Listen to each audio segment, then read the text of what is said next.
मान्य सदस्यहरू, अब नेपालको संविधान दोस्रो संशोधन विधेयक 2077 माथिको दफावार छलफल प्रारम्भ हुन्छ। नेपालको संविधान दोस्रो संशोधन विधेयक 2077 माथिको दफावार छलफलमा बोल्नका लागि मान्य सदस्यहरूको नाम प्राप्त हुन आएको छ। सर्वप्रथम मान्य श्री पुष्पकमल दाहाल प्रचण्ड।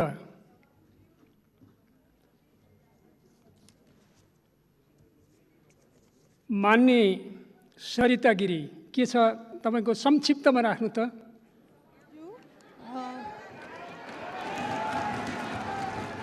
तपाईँ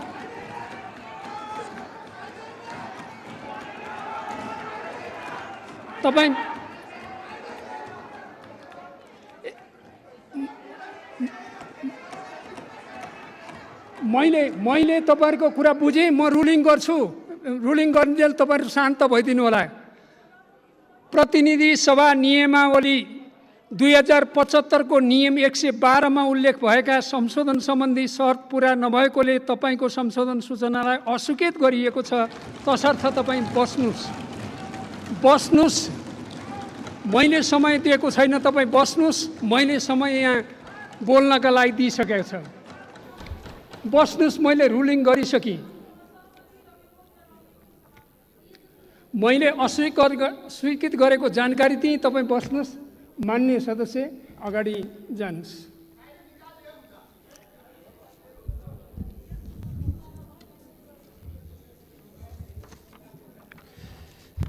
सम्मान्य सभामुख महोदय, आज हामी संविधान संशोधनको अत्यन्त महत्त्वपूर्ण र संवेदनशील विषयमा निर्णय गर्नको लागि संसदको यो गरिमामय सदनमा उपस्थित भएका छौँ। केही वर्षदेखि मुख्यतः नेपालमा शान्ति र परिवर्तनको एउटा नयाँ युगलाई जन्म दिने प्रक्रियामा नेपाली जनताले, नेपालका राजनीतिक दलहरू र नेताहरूले एउटा नयाँ संस्कृति र परम्पराको विकास गरेका छन्। त्यो हो राष्ट्रिय महत्त्वका, ऐतिहासिक महत्त्वका र दूरगामी महत्त्वका विषयहरूमा सहमति र समझदारीबाट अगाडि जाने, राष्ट्रलाई निकास दिने र गति दिने यो एउटा नयाँ संस्कृतिको रूपमा नै विकास भएर आएको छ। हामीले विगतमा शान्ति प्रक्रियाको सन्दर्भमा, संविधान निर्माण प्रक्रियाको सन्दर्भमा होस् या देशमा हुने विभिन्न प्राकृतिक विपदाहरूको सामना गर्ने सन्दर्भमा, खास गरी विनाशकारी भूकम्पबाट उत्पन्न परिस्थितिको सामना गर्ने सन्दर्भमा पनि हामी सबैले राष्ट्रिय जिम्मेवारीका साथ, अत्यन्त संवेदनशीलताका साथ सहमति, सहकार्यद्वारा जनतालाई राहत दिने, नेतृत्व गर्ने परम्परा जस्तै बसालेका छौँ र त्यही प्रक्रियाको एउटा अत्यन्त महत्त्वपूर्ण नयाँ कडीका रूपमा आज हामी दोस्रो संविधान संशोधनको यो घडीमा आइपुगेका छौँ। खास गरी देशको के ठान्छु भने भारत सरकारले सम्भवतः कश्मीर इस्युमा लामो समयदेखि रहेको आफ्नो आन्तरिक समस्यालाई समाधान गर्ने उपायको रूपमा सम्भवतः नयाँ नक्सा प्रकाशित गरेको थियो। उसको चाहिँ चाहना नेपाललाई जिस्क्याउनु थिएन होला। उनीहरूको चाहिँ चाहना भनेको कश्मीरसँग सम्बन्धित इस्युमा आफूले गरेको निर्णय, भारत सरकारले गरेको निर्णयलाई स्थापित गर्ने थियो होला। तर प्रकारान्तरले त्यसले हामी सबैलाई झकझक्यायो।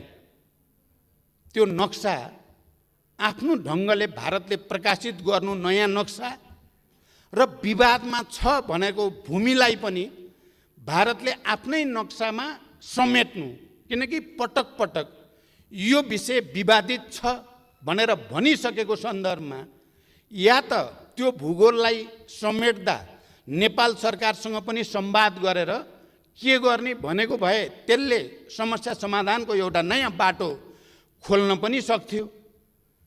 किनकि यो कुरा स्वीकारिएको तथ्य हो कि कालापानी र सुस्ता, किनकि पटक पटक म पनि प्रधानमन्त्रीको हैसियतले भारत भ्रमणमा जाँदा, चाहे त्यो सन् 1950 को सन्धिको सन्दर्भ होस् या कालापानी क्षेत्र र सुस्ता क्षेत्रसँग सम्बन्धित सीमा सम्बन्धी विवादको कुरा होस्, उठेकै थियो, उठाइएकै थियो र यो विवादलाई दुवै देशको सचिव स्तरीय जोइन्ट कमिटी मार्फत समाधान गर्ने भनेर त्यो प्रक्रियाको थालनी पनि हुँदै आएको थियो। यस्तो पृष्ठभूमिमा कुनै एउटा देशले नक्सा प्रकाशित गर्दा नयाँ सन्दर्भमा हामी आफैले स्वीकार गरेको ऐतिहासिक तथ्य र विवाद भनेर भनिएको विषय, किनकि एउटा कुरा प्राय के हुने गर्थ्यो भने जहाँको समस्या समाधान भयो त्यसलाई समाधान भयो भनेर टुङ्गियाको घोषणा गरौँ, जहाँ बाँकी छ त्यसलाई मात्रै समाधान हुन बाँकी सिमानाका समस्या भनेर कालापानी र सुस्तालाई बाँकी समाधान हुन बाँकी विषयको रूपमा, अन्य समाधान भइसकेको विषयको रूपमा टुङ्ग्याएर जाउँ भन्ने प्रस्ताव पटक पटक आउने गरेको हो र नेपालले त्यसलाई होइन, यो जहाँ सबभन्दा बढी विवाद छ तिनलाई समाधान नगरी अन्यत्रको विषय जो त्यति धेरै गम्भीर छैन ती विषयलाई समाधान भयो भन्नु उचित हुँदैन। सबैलाई एकैचोटि टुङ्ग्याउँ र एकैचोटि समाधान भएको घोषणा गरौँ भन्ने नेपालको हामी सबैको अडान रहँदै आएको हो। त्यो तथ्य पनि म यो सम्मानित सदनलाई जानकारी गराउन चाहन्छु। जे भए पनि भारतले त्यो नक्सा प्रकाशित गरिसकेपछि हामीहरूको अगाडि एउटा सवाल त खडा भयो, नेपालले पनि नक्सा प्रकाशित गर्ने या नगर्ने। सौभाग्यवश भनौँ या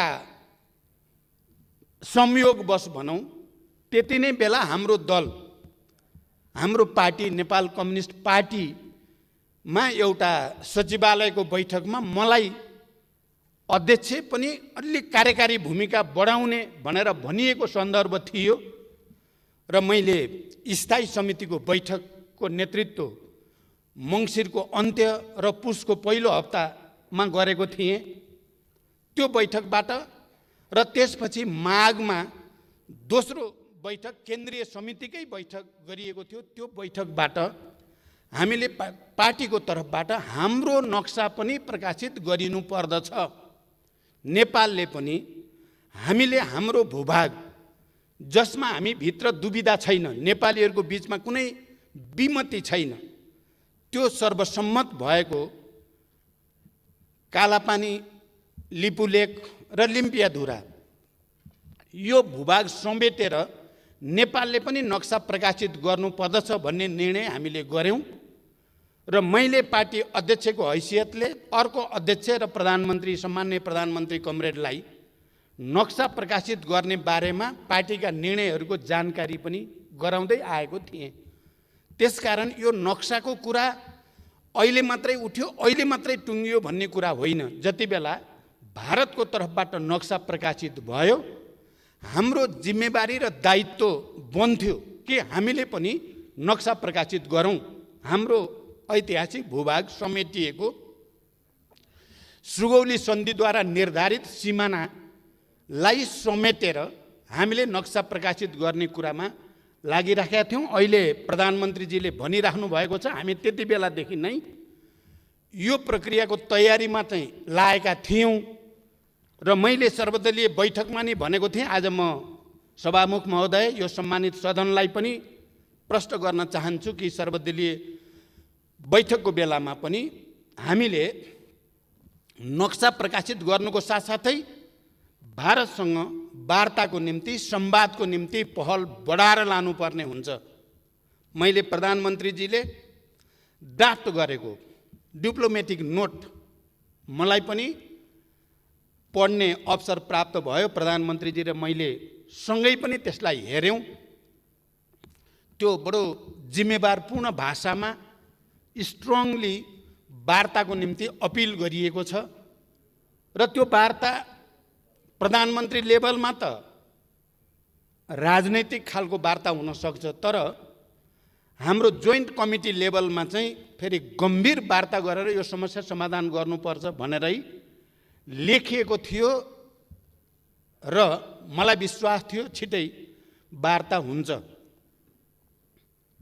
र नक्सा प्रकाशित गर्नुभन्दा अगाडि नै वार्ता भएर समस्याको समाधान भयो भने त्यो धेरै राम्रो कुरा हो।